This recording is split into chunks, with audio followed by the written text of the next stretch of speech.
إن الحمد لله نحمده ونستعينه ونستغفره ونتوب إليه ونعوذ بالله من شرور أنفسنا ومن سيئات أعمالنا من يهده الله فلا مضل له ومن يضلل فلا هادي له أشهد أن لا إله إلا الله وحده لا شريك له وأشهد أن محمدا عبده ورسوله صلى الله على نبينا محمد وعلى آله وصحبه وسلم تسليما كثيرا يا أيها الذين آمنوا اتقوا الله حق تقاته ولا تموتن إلا وأنتم مسلمون ثم أما بعد gjithë hamdi, falënderimet dhe lavdia e plot I takon të madhit Allah te baraka wa taala. Atë falenderojmë për ti falë dhe ndihmë kërkojmë mbrojtjen e Allahut të madhërisëm për të ligave dhe të këqijave të shpirtit ton. Kërkojmë mbrojtjen e Allahut fuqi plot për cytjeve dhe vezveseve të shejtanit të mallkuar. Salate dhe selame pa ndavë çdo herë I dërgojmë më të dashurit ton, më të madhit pejgamber Muhammedit ton të dashur sallallahu alaihi wasallam. Kemi respekt të madh për familjen e tij të pastër, për gjithë shokët e tij të ndershëm me fisnik Allahut qoftë I kënaqur me gjithë ata, si dhe për mbar muslimanët, besimtarë dhe besimtare, ata që kanë shkuar tek Allahu para neve dhe deri tek muslimani dhe besimtari I fundit në fundin e jetës në këtë botë. Të dashurit e mi, ne si musliman, ashtu sikur na edukon Kur'ani famlart, edhe pejgamberi alayhis salam, e kuptojmë me seriozitetin më të madhin që çdo lëvizje, çdo përpjekje, çdo angazhim I joni në jetën e kësaj bote duhet të jetë në të mirën tonë, apo Allah na ruaj mund të jetë kundër neve. Për fat të keq, si rjedhoj e mungesës se vetdijes së duhur, ndonjëherë ne për shumë faktor që tani nuk dua të ndalem, edhe humbim energjinë, por edhe jetën tonë, por edhe angazhimi ynë shkon në gjëra të kota dhe të humbura, e që ndoshta ndonjëherë as në dunja nuk përfitojmë dhe më e dhimbshmja shmja as në ahiret. Një prej imamëve me emër shumë të madh e të respektuar në fenë islame, Imam Ibnul Qayyim rahimahullah, I ka numëruar 10 gjëra të cilat konsiderohen të humbura. 10 gjëra të cilat nëse ne e humbim dhe e harxojmë angazhimin dhe energjinë tonë, nuk kemi fitu as në dunja asgjë, por edhe në ahiret kemi mbet duar thatë e duar bosh. Gjëja e parë është dija apo dituria që nuk praktikohet. Është shumë e rëndësishme ne të kemi informacione e të mësojmë gjëra të cilat ne nevojiten, por thelbi dhe esenca e diturisë është që ato gjëra të cilat I din I njohim duhet të jetësojmë. Në të kundërtën ajo dije nuk ka dobi. Prandaj shëqani që ka thot pejgamberi alayhis salam për çdo njeri prej neve. Pejgamberi na paralajmëron për një provim që unë zbashku me ju dhe nuk ka njeri në botë që mundet me shpëtu këtij provimi. Thot pejgamberi alayhis salam: La tazulu qadama 'abdin yawm al-qiyamah. Nuk ka mundësi asnjë rob në ditën e Kiametit me bo një hap para derisa nuk përgjigjet për 4 gjëra. Nuk ka mundësi asnjëri prej juve një hap me ecë para. Allahu do të na pyet për 4 gjëra, çdo njeri prej neve. Njëra prej 4 gjërave të cilat Allahu do të na pyet, wa an ilmihi fima fa'al. Allahu do të na pyet: aq dije sa kemi pas në jetën e kësaj bote? A kemi vepru konform dijes ato që kemi ditë? Dhe këtu në veçanti, me tekst të veçantë, kemi të bëjmë me ato dije të cilat neve na kontribojnë që jetën tonë ta kemi rahatije në lumturi, por kemi edhe të shpëtuar botën tjetër. Prandaj kur e kanë vetë Abdullah ibn Mas'udin radiallahu, një prej shokëve më të afërt dhe një prej dietarëve të sahabëve, kur e kanë vetë çfarë është dituria, ka thonë el ilmu khashyatullah, dituria është një tut Zotit. Ajo dituri që nuk të çon në fund në frikë respekt e devotshmëri ndaj Allahut, ajo është e padobishme dhe dituri e cila na kthehet bumerang neve. Prandaj Allahu në Kur'an e ka sjell një shembull irritus. Thot shembulli i atyre që din e nuk punojnë me diturinë e tyre është sikur kërkojnë ndjes, po Allah e ka përmend në Kur'an, thot sikur se shembulli i gomarëve, e ata gomar janë të ngarkuar me libra, me vlerë. Por gomarit i ngarkove libra, dru, gur, grun. Gomari detyrën e ka me bart peshën. Prandaj Allahu ul Gjelal ka thonë, ata që din dhe nuk veprojnë me dijen e tyre, ai që e din halalin dhe nuk ecën halal, ai që e din haramin dhe nuk largohet nga harami, ai që e din rrezikun e kështu me radhë, është si shembull, sikur shembulli i ca gomarëve që janë ngarkuar me libra, por gomari nuk e ka idenë ato libra kanë vlerë apo nuk kanë vlerë. Prandaj gjëja e parë që nuk ke dobi dhe konsiderohet e humbur, pa fryt, pa rezultat, është dija e cila nuk vjen në veprim. E dyta, vepra pa sinqeritet dhe vepra e cila nuk bëhet konform mësimeve të pejgamberit alayhis salam është vepër e papranuar, është vepër e pavlefshme, është vepër e refuzuar. Prandaj ka thonë pejgamberi alayhis salam, innamal a'malu binniyat, veprat llogariten, shpërblehen, vlerësohen, çmohen sipas qëllimit, sipas niyetit. Domthonë, nëse një vepre, nëse një punë i mungojnë këto dy elemente, sinqeriteti, nuk bëhet për hapje të Zotit. Dhe nëse nuk bëhet çu na ka mësuar Resulullah alayhi salatu wassalam me sunnetin e tij, është vepër e kot, është vepër pa vlerë, është vepër e refuzuar, është vepër e papranuar. A i keni pa, po e thëmë nga dhimbja, jo me fyrje, po me dhimbje. A i keni pa ata që dalin edhe rrehin veten, me zinxhire, me shpata e çojnë kryte, e tha mendojnë që bëjnë ibadet. Po ata dhe veprimi tyre dhe ibadeti janë sikurse perëndimi dhe lindja larg. S'kan kur gjë të bëjnë me. Ajo vetëm ibadet nuk është. Ajo vetëm e si shembull ki sa të duash. 3. Pasuria e cila nuk shpenzohet. Çka i vjen? Ka thonë Ibn Qayyim, pasuria e cila nuk shpenzohet, një zotënis që Allah i ka falë pasuri, ai me pasurinë e tij as nuk ja sheh hajrin pasurisë në dunja, por as nuk rezervon shpërblime e punë të mira në ahiret me pasurinë e tij. Prandaj Allahu në Kur'an thotë: وَأَنْفِقُوا مِمَّا رَزَقْنَاكُمْ مِنْ قَبْلِ أَنْ يَأْتِيَكُمُ الْمَوْتُ. Ato që Allahu ju ka dhuru, e ju ka furnizu, jepeni në rrugën e Zotit para se t'ju vije vdekja. Domethënë, nëse një njeri Allahu i ka jap bereqet e pasuri, dhe tani nuk është më rëndësi e ka trashëguar, ka rrit pasurinë, kjo këtë relative.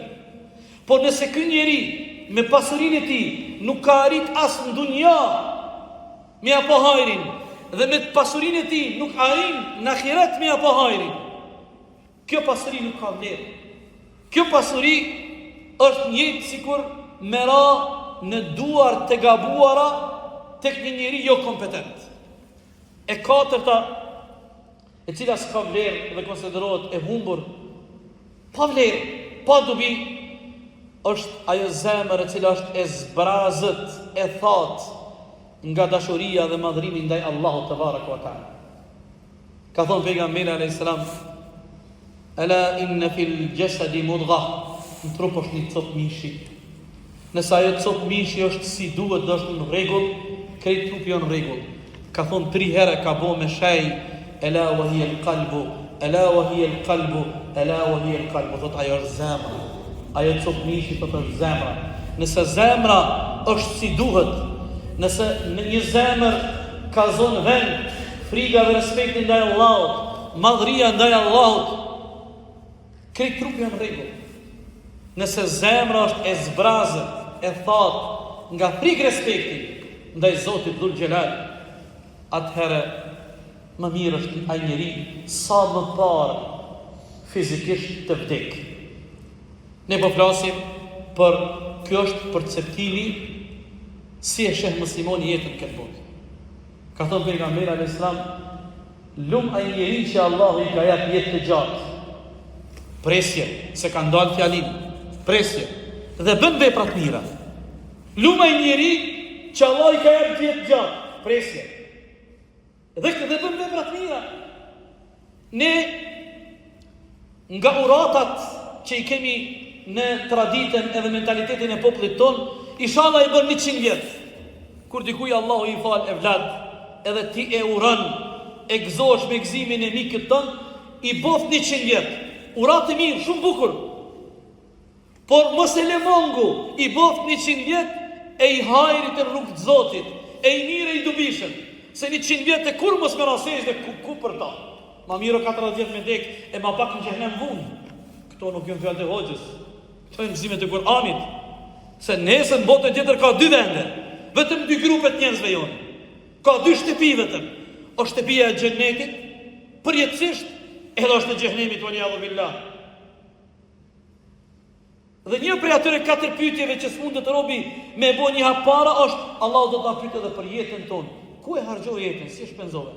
Prandaj tha pejgamberi sa, i lume e njëri që Allahu ja ka jap rastin me jetu gjatë, por ka bo vepra të mira, e ka kapitalizu jetën në punë të mira.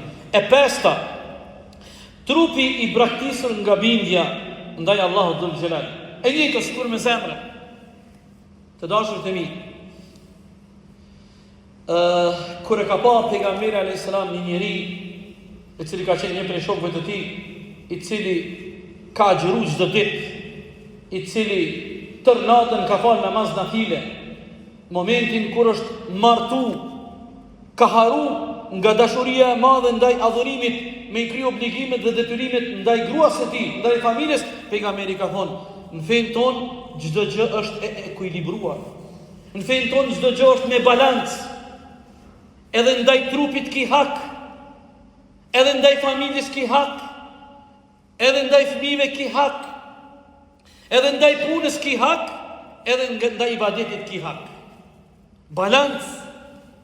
Nuk mund është ti të natën më falë, se ki obligime tjera që pastaj s'ki me i kry. Nuk mund është çdo ditë me agjeru, se ki me ilon shumë detyra mongu. Prandaj balanci dhe ekuilibri është ai i cili neve na mundson edhe në këtë botë, por edhe në botën tjetër me qenë të shpëtuar, pikërisht sikur na mëson Kur'ani dhe pejgamberi alayhis salam. E gjashta, e cila konsiderohet punë e humbur, dashuria që nuk kufizohet me kënaqësinë dhe dashurinë e Allahut. Shqoni vëllezër, ne gjithë kemi dashuri, ne gjithë kemi dëshira, ne gjithë kemi pasion, gjithë kemi epsh e ku ta diunë. Por dëshirat, pasionet, dashuria jonë duhet të përkufizohet me kënaqësinë e Allahut. Çka është Allahu razi me ne? Kështu jemi ne muslimanët vëllezër. Ajo çka na përkufizon kënaqësinë, pasionin, dëshirën tonë, o halali dhe harami, që Allahu në Kur'an halalin dhe haramin e kanë quajtur kufit e Allahut. Shumë, kur lexoni Kur'anin gjuhën tonë, keni shumë ajete, Allah thotë, keni kujdes e mos i shkelni kufit e Allahut. Disa herë përsëritet kjo ajet. Keni kujdes, mos cenoni kufit e Allahut. Tamam sikur në jetën e dunjos, a i keni pa kufit e shteteve? Ka zona të caktuar, në shtete të caktuar, thotë ndalohet fotografia. Ka zona të caktuar, ndalohet mu ndal vetura.